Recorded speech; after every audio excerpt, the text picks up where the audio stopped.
Very good morning, viewers. So, as I was suffering from severe cold, fever, hence I could not make videos for you for last 4 to 5 days. So today I am back. So this is Dr. Sudhamoy Behura, and today we will discuss about the second important class of environmental laws.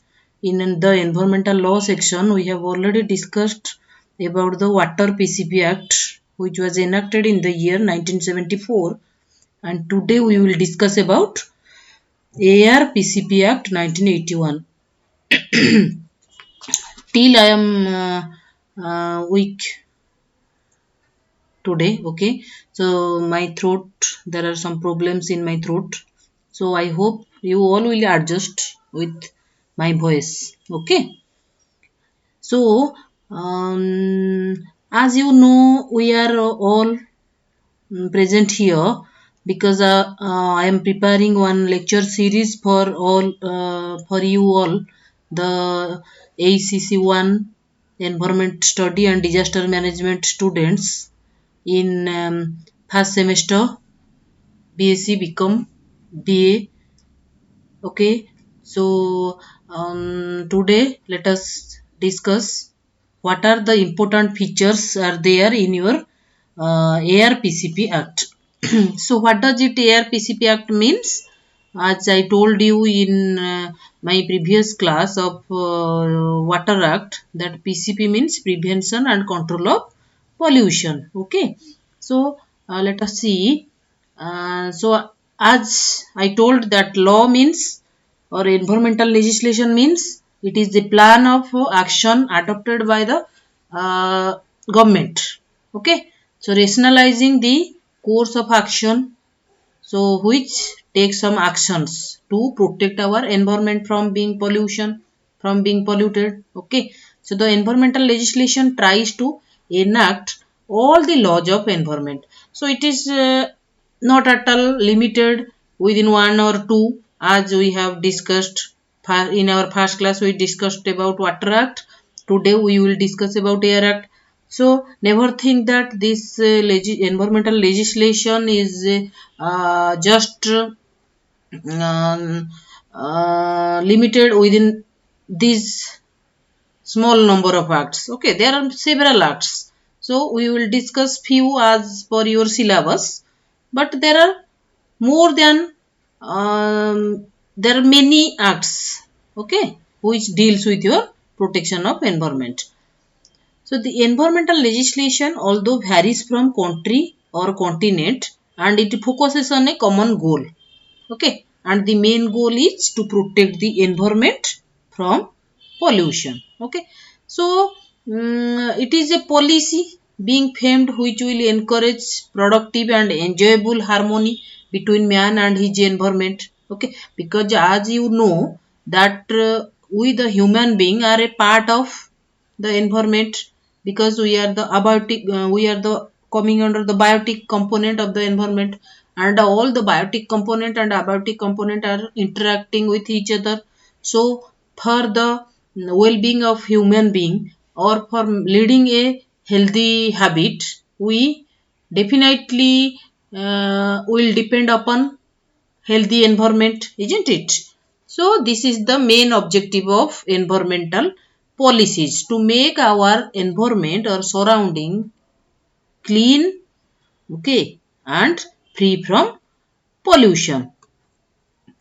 So in Indian context, as I told in my Water Act class, that there are two articles which relates to your environment protection. One is important is your Article 48A, and another is Article 51AG. So Article 48A tells about the directive principles of state policy, and Article 51AG states about the fundamental duties of citizens. Okay, so Air Act was first enacted in the year 1981, but it is being amended from time to time, and was being amended up to 1987. So when amendment means what? When there is any changes required in the act or in the law, then some amendments comes, okay, with changing in some rules. So now directly come to the Air Act. Means we will discuss in this act how many chapters are there, okay, then how many sections are there. This is the main thing, or you should at least know. So I told you in the water act that you at least know the fundamentals of this act, because you are not a law student, okay. So law student, they will go bit by bit of these chapters, but you have to only at least remember the fundamental things. What does it means you at least should know when this Air Act was enacted, what is the main objective of this act, then what are the sections and chapters in this act, okay. So these fundamental things we will discuss today in this video. So this act is known as Air Prevention and Control of Pollution Act, which was enacted in the year 1981. So let us discuss chapters. So in the chapter 1, as you know, it tells about the preliminary of the act, means section 1 and 2. So section 1 tells about the short title and extent and commencement, means in which states or which part of our country it extends.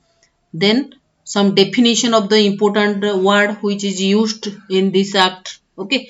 So this is all about your chapter 1, consists 2 sections. Then in chapter 2, which tells about the central and state boards, means state central pollution control board and state pollution control board for the prevention and control of air pollution. So chapter 2 has 4 sections: section 3, section 4, section 5, section 6, okay, and another sections up to 15 sections. So in chapter 2 you have total how many sections? 13 sections, okay. Total 13 sections, means from chapter section 3 to section 15, okay. So what section 3 tells? Section 3 tells about your about the details of Central Pollution Control Board, okay. And section 4 states about the state pollution control boards constituted under section 4 of Act 6 of 1974, okay, to be state boards under this act, okay. So state pollution control board was formed under section 4 of Act 6 of 1974. In 1974, which act was enacted? Your Water Act, okay. So this may be an important short question. Then constitution of state boards is discussed in section 5. Then in section 6, your central board to exercise the powers and perform the function of a state board in the union territories, okay. Then in section 7, terms and conditions of service of members, means how many members are there in your boards and what are the terms and conditions of their service. Then section 8 tells about the disqualifications. Then section 9 about vacation of seats by members. Section 10 meeting of bodies or meeting of boards. Then section 11 constitution of committees. Then section 12 temporary association of person with board for particular purpose. Section 13 vacancy in board not to invalidate acts or proceedings. Then section 14 it states about the member secretary and officers and other employees of state boards. Then section 15 delegation of powers, okay. So these 13 sections are there in your chapter 2. Then in chapter 3, which tells about the powers and function of these boards, okay. Boards means Central Pollution Control Board and State Pollution Control Board, okay. So you have remember two things here, important things that may come in your multiple choice question. We are always discussing about Central Pollution Control Board and State Pollution Control Board, isn't it? So do you know where these organizations are situated? Okay, so you remember that Central Pollution Control Board is situated at New Delhi, and State Pollution Control Board for our state, means for Odisha, is situated at Bhubaneswar. Okay, so these are two important questions you should at least know. So in chapter 3, which is tells about the powers and functions of boards, okay, it has total 3 sections, section 16, section 17 and section 18. So section 16 tells about the functions of central board, section 17 tells about the functions of state boards, and section 18 tells about the power to give direction. Okay, how the boards gives direction to the industries. Okay, then in chapter 4 you have from section 19 to your section 31 and subsection 31A. Okay, so this chapter 4 basically deals with your prevention and control of air pollution. So where you have total how many sections? So from 19 to 31A I told. How many sections then? So total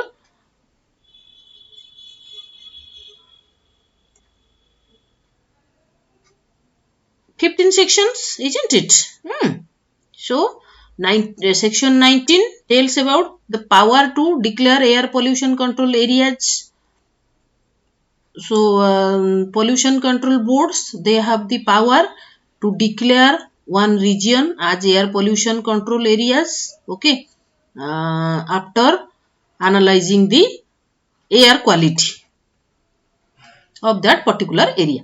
Then section 20, power to give instructions for ensuring standards for emission from automobiles. Okay, then section 21, it tells about the restrictions on use of certain industrial plants. Section 22, persons carrying industry etc not to allow emission of air pollutants in excess of the standard laid down by state board. So here we should understand one thing, that the state board and central board also, they lie some standard, okay, or they fix some standard of different pollutants present in water or in air. Okay, so this standard value is adopted, or it is fixed, or it is changed time to time. Okay, then section 22A tells about the power of board to make application to court for restraining persons from causing air pollution. Section 23, furnishing of information to state board and other agencies in certain cases.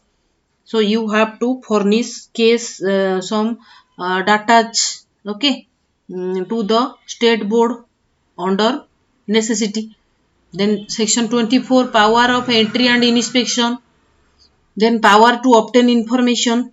Then section 26, power to take samples of air or emission and procedure to be followed in connection herewith. Then section 27, reports of the result of analysis on sample taken under section 26. Okay, so section 26, what it told, that power to take sample, and section 27 tells that report of the result. So why one is taking the sample? For its analysis. Then the sample collected will be analyzed in different laboratories and some value will come. Okay, means the pollutant level of that sample will be calculated, then one report will be produced. These reports of the result of analysis on sample taken under section 26. Then section 28 emphasizes about state air laboratory. Then section 29 about analysis. Section 30 about reports of analysis. Section 31 appeals. Section 31A power to give directions. Okay. So these are some important provisions or sections under the purview of chapter 4. Now come to chapter 5, which emphasizes about the fund, accounts and audit. So here it is started from section 32, okay, up to section 36. So section 32 tells about the contribution by central government. Then section 33 about fund of board. Section 33A borrowing powers of board. Then 34 about budget. 35 about annual report. 36 about accounts and audits. Okay, my dear students. So my dear students, you do one thing. Here I am giving lecture. Okay, means I am speaking. Okay, and you are listening. And in front of you, the slides are there. So you do one thing. You just make your own note from this, all these things. Then your concept, your fundamental concepts, your clarification will be perfect. Then you can attend all the questions that will come from this particular section, means environmental laws. Okay. So you do those things.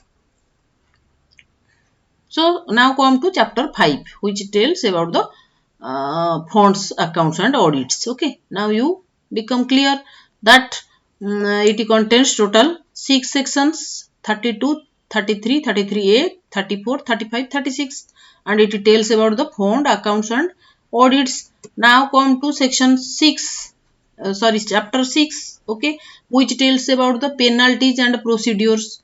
Okay. So here you will get section 37 to your section 46. Okay. So what section 37 tells? That failure to comply with the provisions of section 21 or section 22 or with the directions issued under section 31A, if someone is failure to comply. Okay. So let us see what is there in section 21, section 22 and section 31A. Okay. So what are there? You see here section 21 is restrictions on use of certain industrial plants. Section 22 is persons carrying on industry not to allow emission of air pollutants in excess of the standard laid down by state board. Okay. These are two sections. And what is 33A? 33A is borrowing powers of board. So or 31A is your power to give directions. So if what this chapter tells, that if someone is failure to comply with the provisions of section 21, 22, 31A as I discussed just now, okay, then what will be the penalties? That is there in the section 37. Okay. Then section 38 tells about the penalties for certain acts. Then section 39 penalty for contravention of certain provisions of the act. Then section 40 offences by companies. Then section 41 offences by government department. Section 42 protection of action taken in good faith. Section 43 cognizance of offence. Section 44 members, officers and employees of boards to be public servant. They have to do their job for public, okay, without any hesitation. Then section 45 tells about the reports and returns. Section 46 about the bar of jurisdiction. Okay, so these are important 10 sections coming under your chapter 6. Then now come to the section 7, that is miscellaneous. Okay, this is the last chapter, miscellaneous. So how many chapters are there in this act? There are total 7 chapters. Okay, from chapter 1 to chapter B.Sc. Okay, and how many total sections? 54 sections. Okay. So Section 47 tells about the power of state government to supersede state board. Then section 48 tells about the special provision in the case of suppression of the central board or the state boards constituted under the Water PCP Act 1974. Then section 49 about the dissolution of state boards constituted under the Act, and section 50 is omitted, okay, in this act, and section 51 tells about the maintenance of register, means each industry has bound to maintain their register. Then section 52 about effect of other laws, section 53 power of central government to make rules, then section 54 power of state government to make rules. So these are all about the provisions under ARPCP Act, okay, which tells that it has total 7 chapters and 54 sections. You have to at least remember these things. So now let us discuss some important short question, like, okay, so that your concept will be more clear. So what is the main objective of the AIR Act? If we will learn the act properly, then what is the main objective? So the main objective of this act, okay, as you see on your screen, that the main objective of this act is to provide for the prevention, control and abatement. Abatement means it is one term coming in the law. Abatement means to remove, abatement of air pollution, for the establishment with a view to carrying out the aforesaid purposes of boards, for assigning to such boards power and functions relating thereto, and for matters connected herewith. Okay. So the act consists of 54 sections in 7 chapters. And this act was enacted under Article 253 of the Indian Constitution and came into force on 29th March 1981. These are all important short questions you have to remember. So what are the penalties under AIR Act 1981? So whoever contravenes any of the provisions of this act or any order or direction issued thereunder, for which no penalty has been elsewhere provided in this act, shall be punishable with imprisonment for a term which may extend to 3 months, or with fine which may extend to 10,000 rupees, or with both. Okay. So minimum penalty amount is your what? It is about your imprisonment of 3 months and a fine amount of maximum 10,000 rupees. Or sometimes the penalties may be both, means imprisonment along with your fine of 10,000 rupees.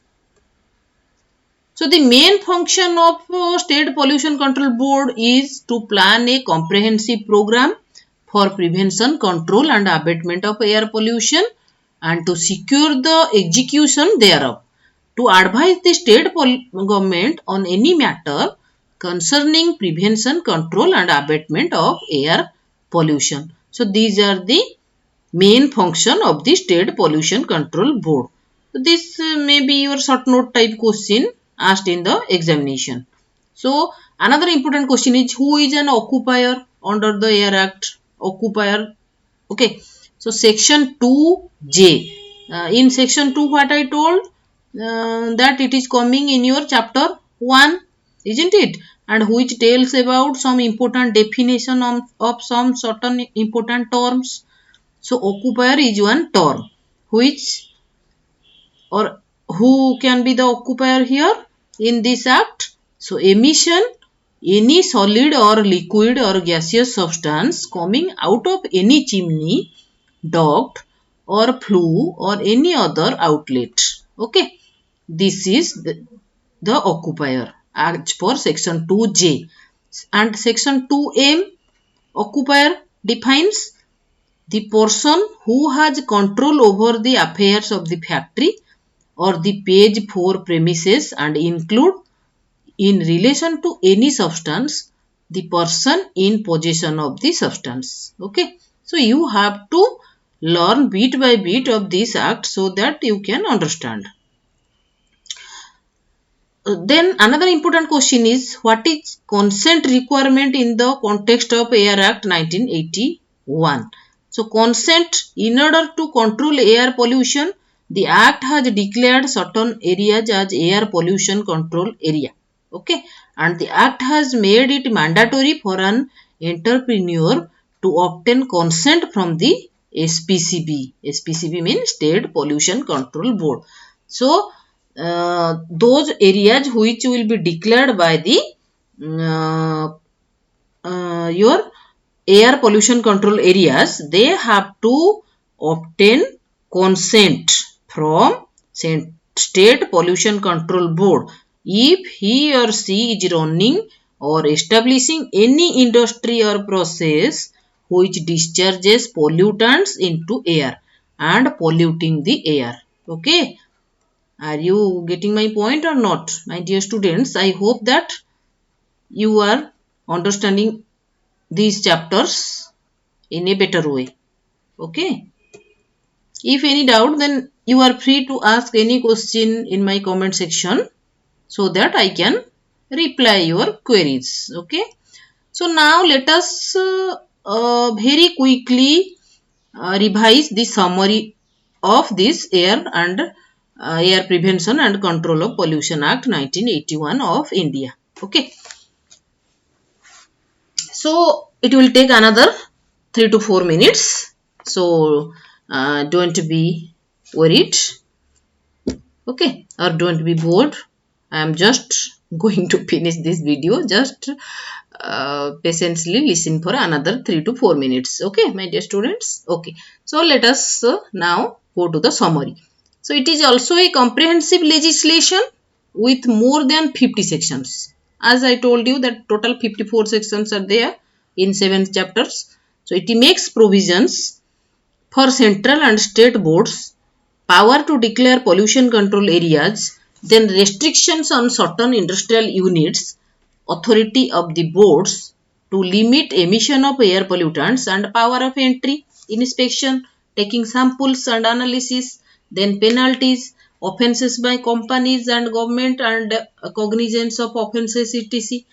What we discuss? We discuss all these things in all these 54 sections, isn't it? So the act specifically empowers state government to designate air pollution areas and to prescribe the type of fuel to be used in these designated areas. According to this act, no person can operate certain type of industries including the asbestos, cement, fertilizer and petroleum industries without consent of the state board. Okay, so the area which will be declared as your pollution free zone or pollution free area, at that place you cannot operate any type of industries including asbestos, cement, fertilizer, petroleum. Okay, if you plan to operate this type of industry, you have to go for the prior concern or consent of State Pollution Control Board. Okay, is it clear?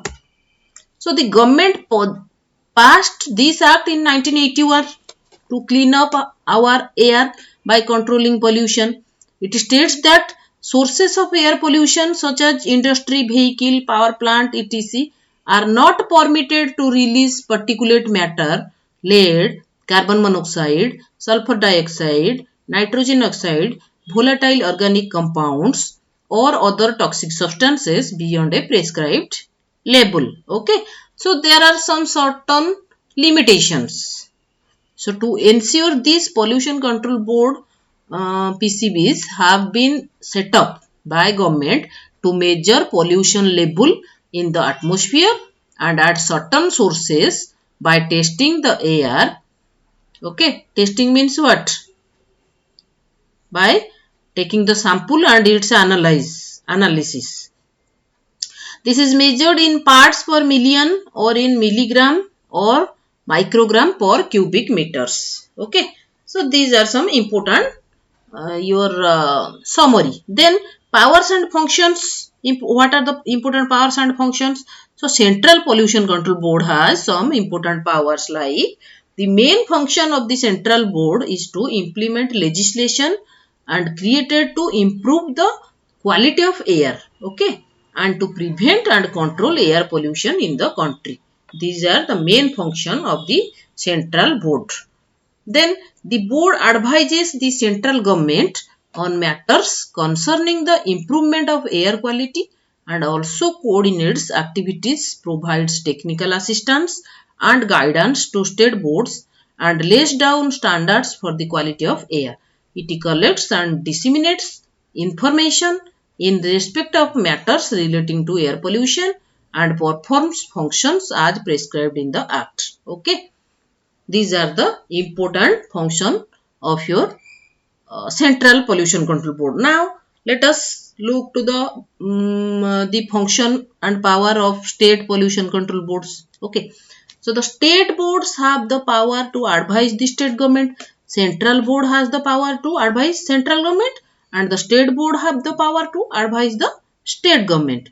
So, the state boards have the power to advise the state government on any matter concerning the prevention and control of air pollution, and they have the right to inspect at all reasonable times any control equipment, industrial plant or manufacturing process and give orders to take the necessary steps to control pollution. Okay. And they are expected to inspect air pollution control areas at intervals or whenever necessary, and they are empowered to provide standards for emission to be laid down for different industrial plants with regard to quantify or quantity and composition of emission of air pollutants into the atmosphere. Okay. So a state board may establish or recognize a laboratory to perform this function. So where the collected sample will be tested. So there may be most requirement of your laboratories. So state board establish or recognize a laboratory to perform this function. The state governments have been given powers to declare air pollution control areas after consulting with the state board. Okay. And also give instruction to ensure standards of emission from automobiles and restriction on use of certain industrial plants. Okay. For example, we can give here one good example, that your BS6 vehicles, isn't it? Automobiles are nowadays, the government is giving instruction to to adopt the technology of BS6 engines, isn't it? Then your adaptation of CNG vehicles, vehicles which will run through CNG, so that they will release less pollutant to the atmosphere. Then what are the penalties? The persons managing industry are to be penalized if they produce emissions of air pollutants in excess of the standards laid down by the state board. Okay. So when the problem arises, when some industry or some person or some party releases the pollutants which is beyond the laid down standard by the state board. Okay. So the board also make applications to the court for restraining persons causing air pollution, and whoever contravenes, means whoever disobey any of the provision of the act or any order or direction issued is punishable with imprisonment for a term which may extend to 3 months, as we have already discussed in earlier sections. Okay, in earlier chapters, where penal is refer to penalties. So 3 months or with a fine of 10,000 or with both, and in case of continuing offence with an additional fine which may extend to Rs 5,000 for every day during which such contravention continues after conviction for the first contravention. Okay. So with this your this summary of this act is ended. Okay. So thank you for watching this video, and uh, we will meet in my another video of your environmental law, another chapter. Okay. So till that, bye bye, bye bye, take care. Okay.